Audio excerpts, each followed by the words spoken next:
नारायणगढ़ विधानसभा seat से भाजपा प्रत्याशी doctor पवन सैनी हजारों कार्यकर्ताओं के साथ रोड शो निकालते हुए अपना नामांकन भरने के लिए पहुंचे। डॉक्टर पवन सैनी ने आज मुख्यमंत्री नायब सैनी की पत्नी सुमन सैनी, जिला परिषद के पूर्व चेयरमैन सुरेंद्र राणा व अन्य पदाधिकारियों की मौजूदगी में अपना नामांकन भरा। नामांकन से पूर्व सैनी भवन में हजारों कार्यकर्ता एकत्रित हुए, जहां मुख्यमंत्री नायब सैनी ने कार्यकर्ताओं में जोश भरा। कार्यकर्ताओं में काफी उत्साह देखने को मिला। नायब सैनी ने कहा कि उन्होंने नारायणगढ़ विधानसभा से 2014 में विधायक का चुनाव जीतकर मंत्री रहते हुए क्षेत्र का विकास किया। विकास के मुद्दे को लेकर ही हम जनता के बीच में जाएंगे और जनता हमें अपना आशीर्वाद देकर तीसरी बार भाजपा की सरकार बनाने का काम करेगी।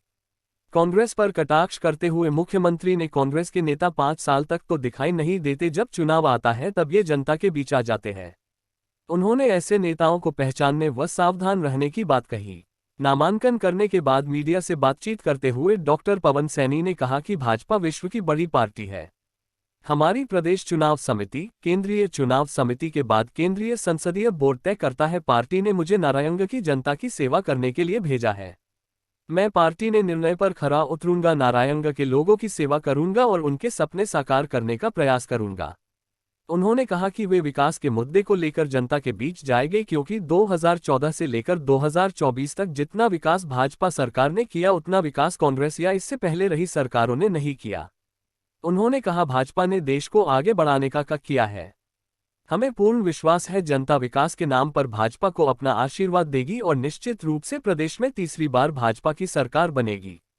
भाजपा प्रत्याशी डॉक्टर शून्य पवन सैनी ने कहा कि पार्टी ने मुझे नारायण की नगरी नारायणगढ़ में सेवा के लिए भेजा है। क्षेत्र के चहुमुखी विकास के साथ साथ नारायणगढ़ को कुरुक्षेत्र की तर्ज पर आध्यात्मिक तौर पर विकसित करने का प्रयास करूंगा और नारायणगढ़ को पर्यटक केंद्र के रूप में विकसित करूंगा। अपने समय के अंदर हमने जो अम्बाला से लेकर के कालेआम और सीता देहरादून को 490 रोड आपके सामने किस गति से बना, लोगों के जीवन को सुगम करने का काम ये लगातार हमारी सरकार कर रही है। मैं तो ये बात कहने के लिए आया हूं, 5 तारीख तक का बैठना यदि बात में कहेंगे, जो भी आपकी एप्लीकेशन आएगी आपको हमारे पास कलम है कि इसको हम पूरा कर देंगे, कोई पूछने की जरूरत नहीं है।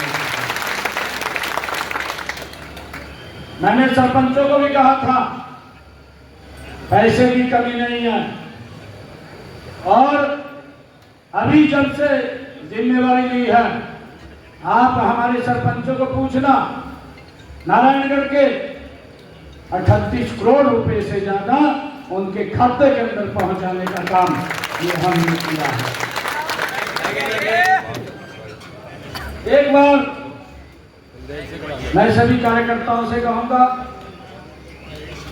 भाई कई बार सरपंच सोच लेते हैं इधर उधर, पहले भाई मुख्यमंत्री जी की नजर आ गए थे।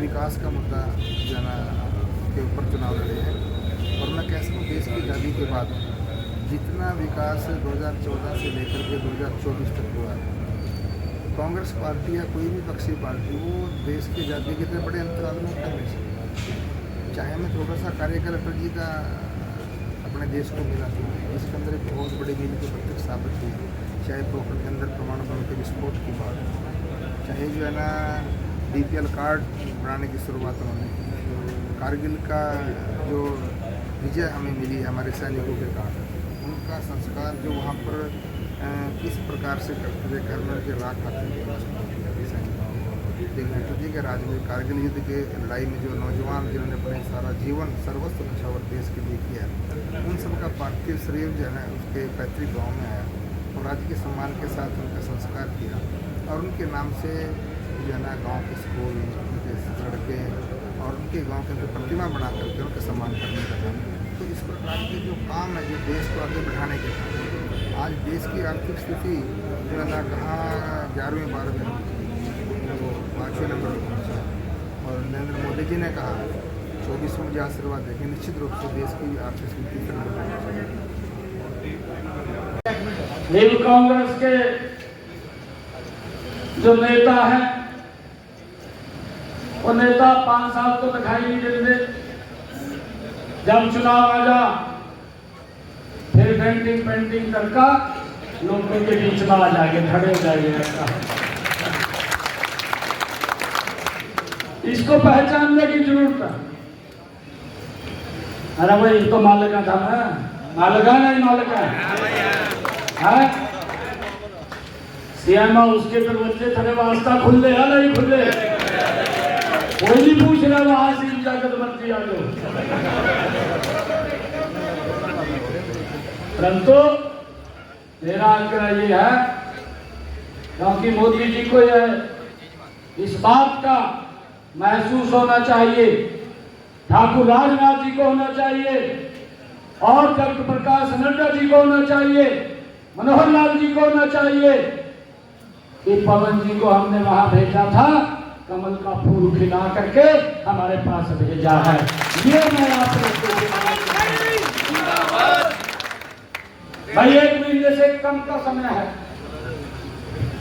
घर मत बैठना, बहुत सारे काम है मेरी पाइपलाइन के अंदर। ऐसे काम थे, विपक्ष के लोग ये सोचते थे कहा ये तो घोषणा कर रहे हैं, कहा कुछ नहीं कर रहे।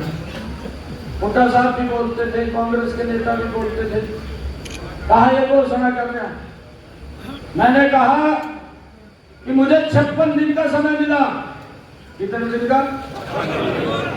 मुझे मात्र 56 दिन का समय मिला और 56 दिन के अंदर हरियाणा प्रदेश के लोगों के लिए 126 मजबूत फैसले मैंने किए हैं और उनको बेहतर को पहुंचाना है।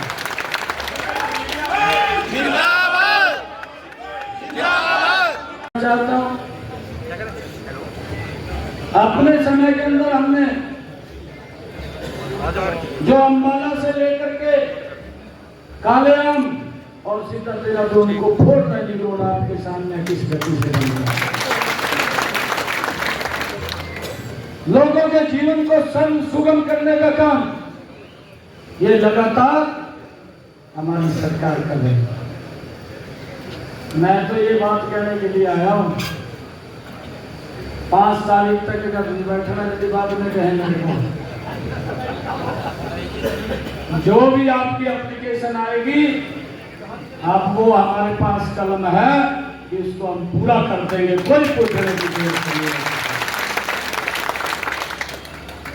मैंने सरपंचों को भी कहा था पैसे की कमी नहीं है, और अभी जब से जिम्मेवारी ली है आप हमारे सरपंचों को पूछना, नारायणगढ़ के 38 करोड़ रुपए से ज्यादा उनके खाते के अंदर पहुंचाने का काम ये हमने किया है। एक बार मैं सभी कार्यकर्ताओं से कहूंगा, भाई कई बार सरपंच सोच लेते हैं इधर उधर, पहले भाई मुख्यमंत्री जी की नजर आ गए थे